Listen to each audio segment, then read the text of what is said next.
is not going to be any different than the Prophet ﷺ. Are you in a better position than he was? I don't think so. Did he convert people? Absolutely not. There's no such thing as conversion by the sword or by force.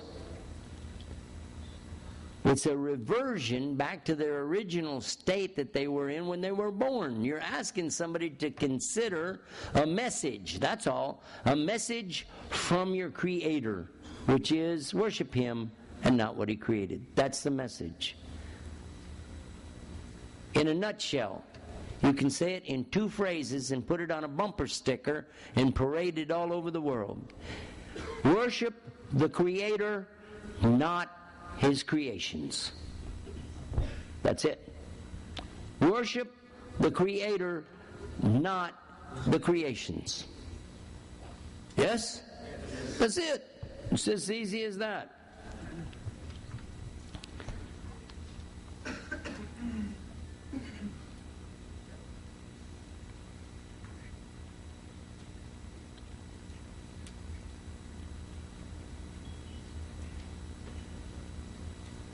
A person wants to know if we become, I see where they pulled the word from. You pulled it from the Arabic. Khusr. What is khusr? Khusr. Al-khusreen. Huh? What is it? Huh? Losers? It's a state of loss, like bankruptcy. You can't pay. Rasul sallallahu alaihi wasallam said, do you know who the loser is? The real poor person? Who is it? They were saying like, is the miskeen or something like that. And he said, that. The biggest loser, the biggest of all of the poorest, is the one who comes on the day of judgment. He has a mountain of good deeds. But then the people come to take their rights on him. Until he doesn't have anything left, because they took all of his good deeds. They took everything from him because of the things he did. He talked against them, he cheated them, he did so and so, until there's nothing left for him at all. But there's still a line of people, so they begin to put their deeds on him, their bad deeds onto him, and as a result he goes to hell. That's a loser.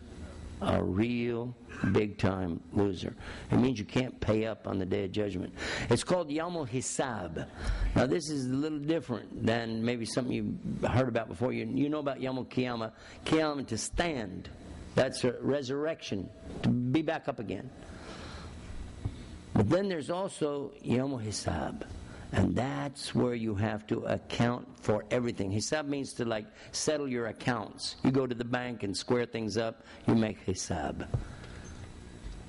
But you can't make hisab if you don't have anything to pay with, can you? You're in trouble. And one of the things that can really help you a lot is calling other people to good deeds. Because if I call you to a good deed and you do a good deed, I get the same reward, yes? So if I call everybody, do this, and I'm doing it too, of course, then I get more and more and more ajr. So if I don't call people, I'm losing a great opportunity to get a lot of free good deeds. Yes? I mean, maybe I pray Qiyamul Layl. I hope I do. But how much more reward will I get if I ask everybody here to do it? And now I'm going to tell you, if you don't normally pray, or if you don't normally get up in the night and do Qiyamul Layl, do it tonight. Do it. Get up, make wudu, and do it. And make big dua. At the end of it, Allah will let you make dawah for Him. And He can do it. He can just open up all kind of doors for you. He will, inshallah. And tell Him, I want to watch somebody enter Islam. I want to be there when they do it, because that's what I do every single time. I ask Allah that over and over and over. And then since we started this journey, since I left my house to come for Hajj on the 24th day of December, since then until now, I have averaged seeing 4 people every day enter into Islam. But I asked for it, did you? I asked for it. And I asked for it. But I'm actually greedy. I'm asking Allah, how come it wasn't 5 a day? And if I had 5, I know I would have asked for 10. I'm telling you that if you don't ask Allah, you're not making Allah happy. But you don't have to keep asking for new cars and bigger houses, better jobs. Ask Allah for something that's going to last for you. Ask Him. Just ask for Firdaus al-A'la. Say, I want the highest level of Jannah. Just ask for that.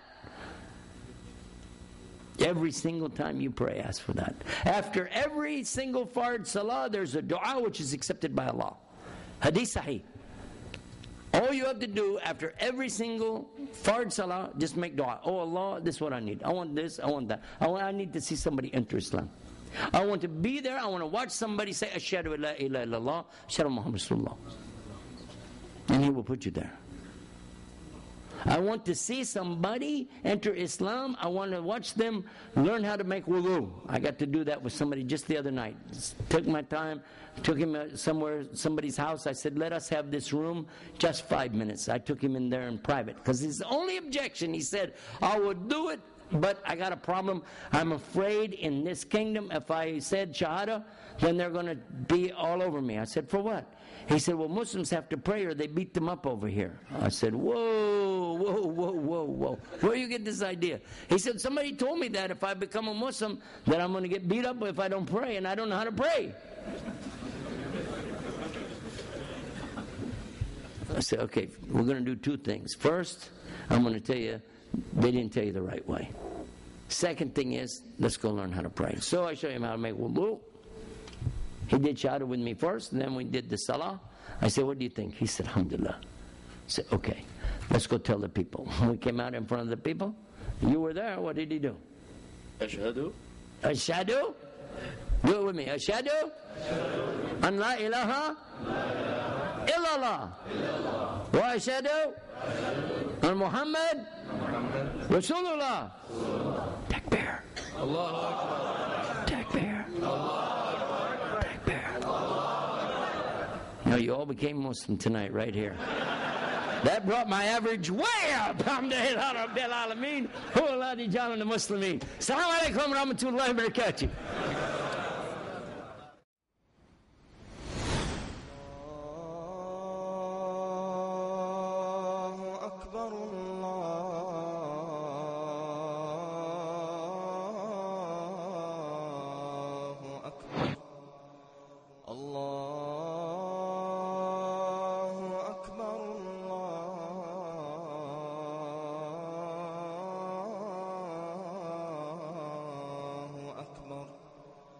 أشهد أن لا إله إلا الله أشهد أن لا